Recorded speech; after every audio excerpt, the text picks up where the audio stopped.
Hello, everyone. One more time.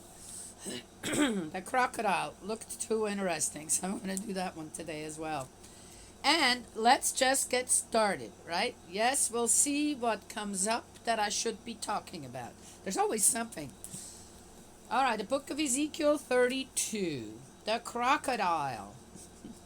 In the 12th year, on the first day of the 12th month, the word of Yahweh was addressed to me as follows: Son of man, raise a lament for Pharaoh, king of Egypt.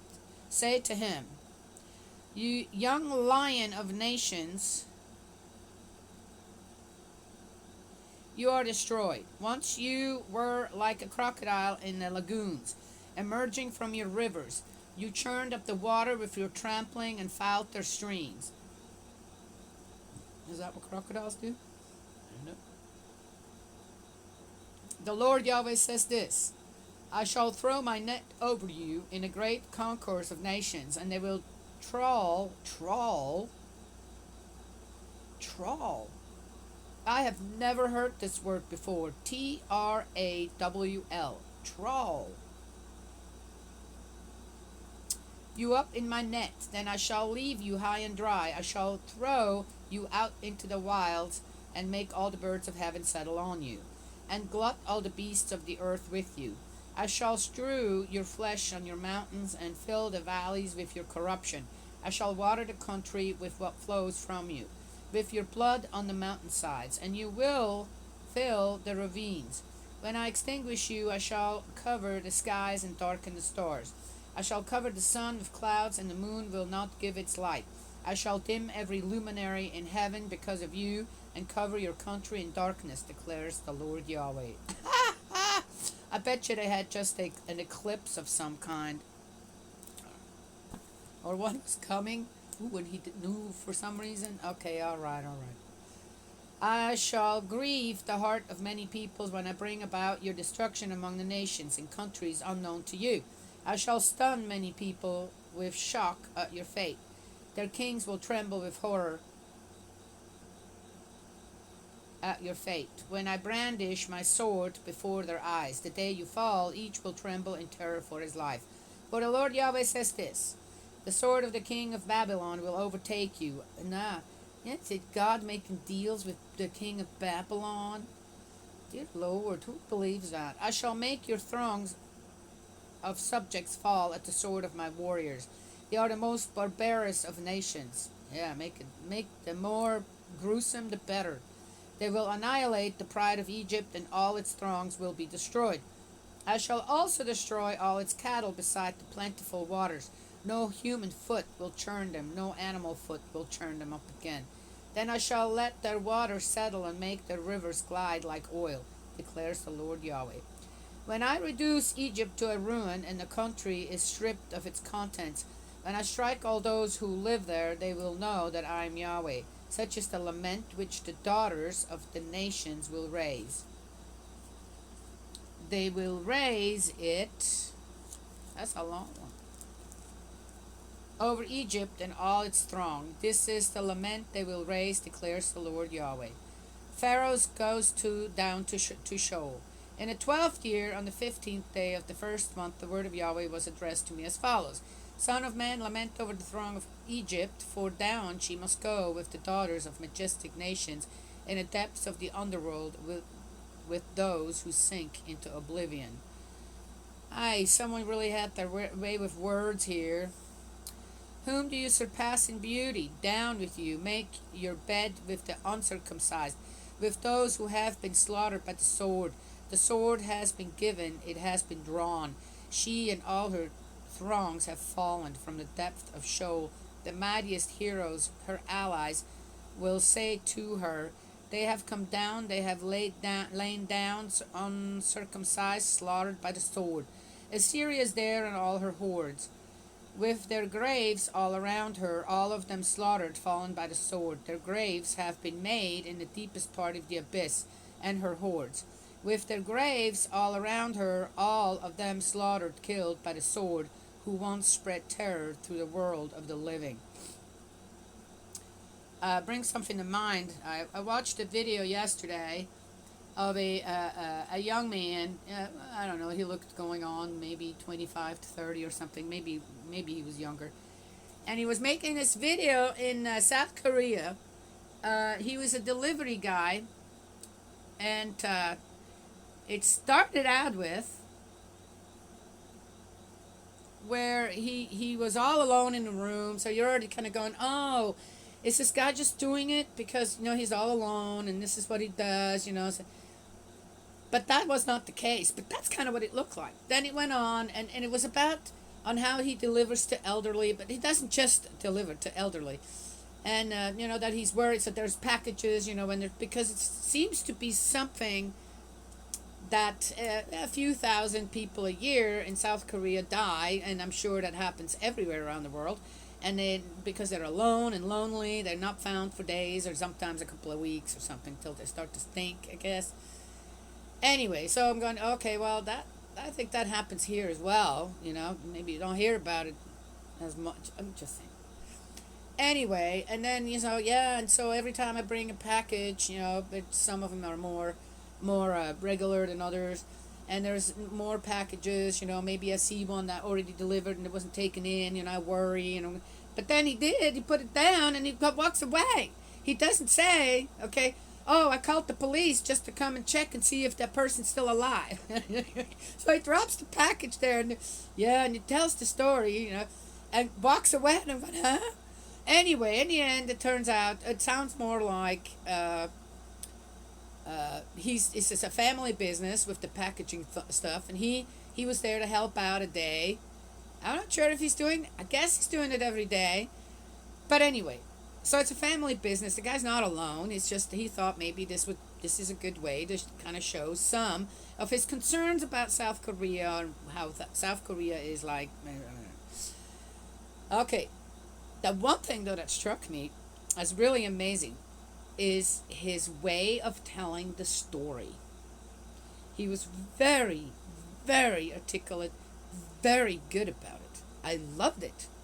That part I loved. I thought, wow, he's a great storyteller. But the thing is that I noticed as well that the video that he made, right, and then cut out the video he made, and then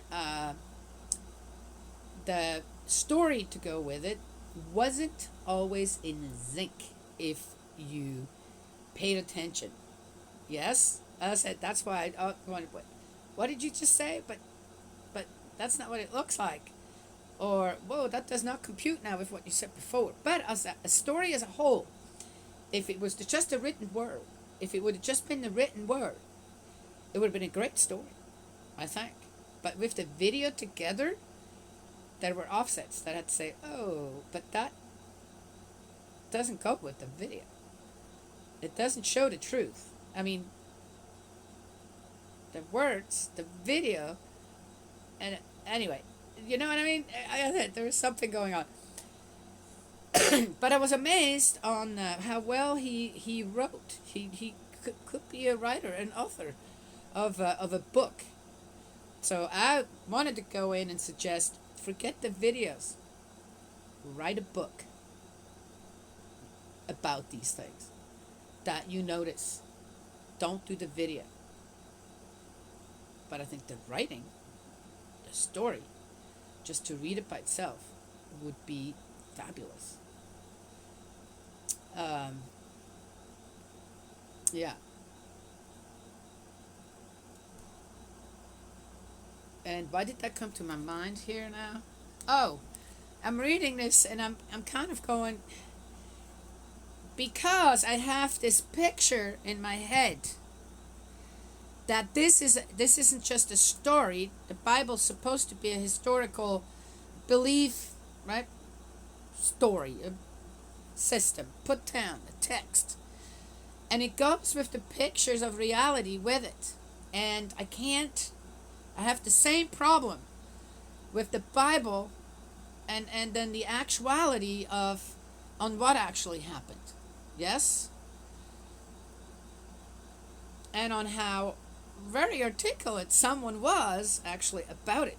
And if it were just a story, a fictional story, which kind of to me is becoming more and more just a fiction. Most of it, not all of it, but a lot of it. Then it'd be interesting to read, yes. But if you're reading it for the reputation of God, this becomes an affront. Yes? Okay. All right. Mention it. Elam is there, and all her throng round her grave, all of them slaughtered, fallen by the sword. They have gone down uncircumcised to the depths of the underworld, who once spread terror throughout the world of the living. They have borne their shame with those who sink into oblivion. Among the slaughtered, they have put a bed for her, among her throng with their tombs around her, all of them uncircumcised, slaughtered by the sword, for having spread terror throughout the world of the living. They have borne their shame with those who sink into oblivion. They have been put among the slaughtered. Meshech, Tubal are there, and all her throng, with their graves round her, all of them uncircumcised, slaughtered by the sword, for having spread terror through the world of the living. Now we're reading the same thing again we just read. That's another thing, that double talk. They do not lie with the heroes who fell long ago, those who went down the Sheol fully armed, who had their swords laid under their beds and their shields put under their bones, since the heroes inspired the world of the living with terror.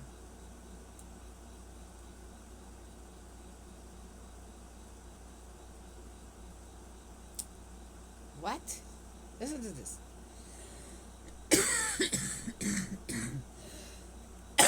Come again. They do not lie with the heroes who fell long ago, those who went down to Sheol fully armed, who had their swords laid under their heads and their shields put under their bones, since the heroes inspired the world of the living with terror.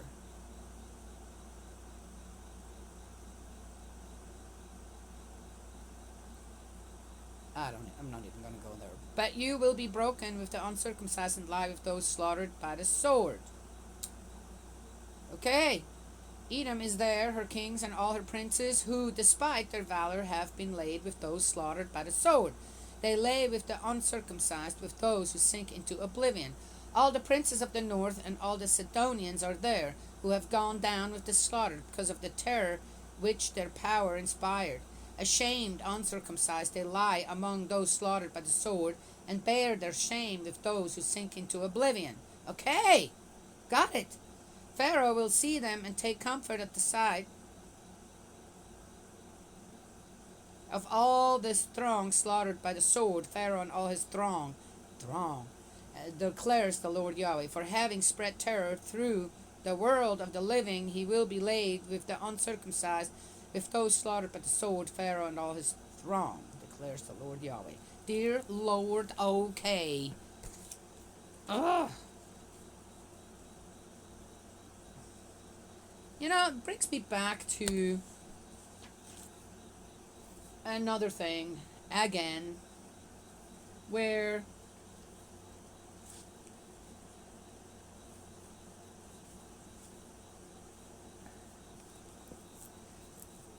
you hear something that you're going, oh, this is great. I really like this.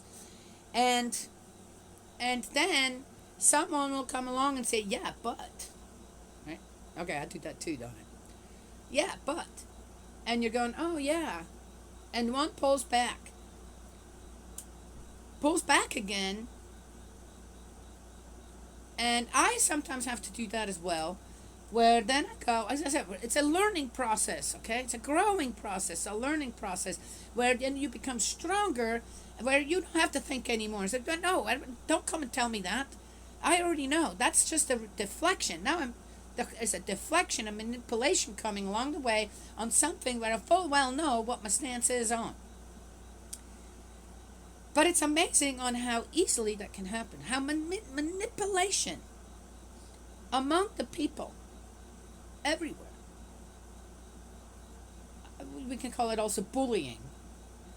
Is so high.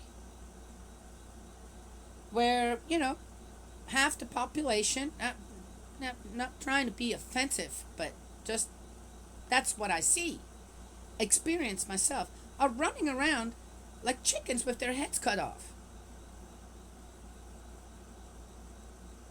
That's a fact.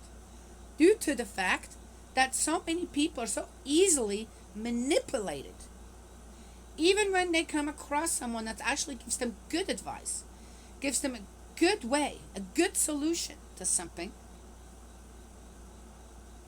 that's maybe a little harder than somebody else, and then comes along and says, but I know an easier way. And there you go. So instead of people pulling in the same direction, everybody's running around, or a lot of them are running around with no direction. Yes? That's really something. I hope that I can encourage people more to look, as it says, reflect before you react. Get to know yourself. Know what you truly want as a person. Yes? Not shirking responsibilities. That's not what I'm saying here. If you already got them. And then go in a direction that feels right. I don't know how people do that without a connection to our Heavenly Parent. I can't help you with that. You're on your own. But some people can do it with just a love for the principles of creation. Right? Yes? That's a good thing. That's a good thing too, if one can do that. I don't. Right? Because that's walking with God as well, in my opinion.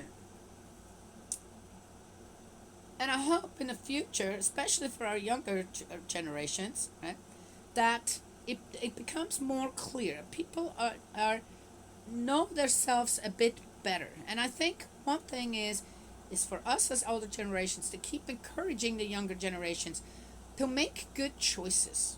Yes? Yeah. And to not be afraid, even though I may have done some things in my youth I'd rather not repeat. Right? To let our younger generation say, yeah, I make mistakes. But how about you learn from my mistakes? Yes? They can make their own mistakes, but certain things we should really, really start to ingrain, not breed into, but ingrain into our younger children. Don't do that if you have dreams. Stay pure if you have dreams until you are ready. Yes? For example. There's a lot more I could say to all of this, yes, but I have a lot to read still, so I can keep talking more about that. So I think, really, when it comes down to it, all of mankind, if when it comes to our heart to mind, intelligence, IQ, and you don't have to have that much to live a good life for that, and just know right from wrong, right? And talking about good people, I can't help bad people if they're not willing, right? Yes? The consequences are there, sometimes not. But the main thing about that is that us as good people, don't let yourself be manipulated. It's okay to say no, right? When you realize, we don't have to be goody two-shoes all the time. Yes? Though a good, healthy portion of that is always good, right? I give everybody the benefit of the doubt, regardless on what I hear about other people. Yes? But once you cross my line, once you cross the boundary, then I have to let you walk away. You're done. Yes? Done in a way where I go, you're the one who deleted me, basically. So, that's alright. But probably not going to be resurrected again. alright. You know what I mean. So I think that's something for. We always talk about good people need to restore this or that. Bad people, Cain's people, right? They need to restore. They need to be better, make better. Don't be a bad person anymore. Right? But the thing is it's for good people, self people. You need to become stronger on knowing what the right way also is to help when it is good to help. And when it isn't a good thing, where you just become a part of something that you're supporting the bad. Yes? Right? Makes sense? Okay, all right, all right. We'll talk more about all that jazz. But anyway, that's it again for me on this one. May Heavenly Parent bless, protect you, guide you, praise you with love. Eldridge, my dearest brother in faith, I love you. Let's keep praying, and I will talk to you another time.